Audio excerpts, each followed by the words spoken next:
सर्वपक्षीयांकडून बुलढाण्यातील चिखली शहर बंदची हाक देण्यात आली। संतोष देशमुख यांच्या हत्येच्या निषेधार्थ चिखली शहर बंद। विविध संघटना आणि व्यापाऱ्यांचाही या बंदला पाठिंबा आहे।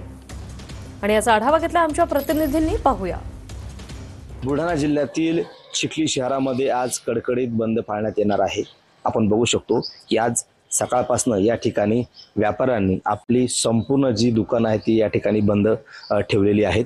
संपूर्ण व्यापाऱ्यांनी आज चिखली शहर बंदला या ठिकाणी पाठिंबा दर्शवलेला आहे। संतोष देशमुख यांच्या मारेकऱ्यांना या ठिकाणी फाशीची शिक्षा व्हावी, त्या घटनेचा निषेध म्हणून आज हा चिखली शहरामध्ये कडकडीत बंद पाळण्यात येत आहे। या घटनेला संपूर्ण स्तरातून या ठिकाणी पाठिंबा दिला जात आहे। आज चिखली शहरातील आणि तालुक्यातील संपूर्ण संघटनांनी, सरपंचांनी, सामाजिक संघटनांनी या ठिकाणी या बंदला पाठिंबा दिलेला आहे।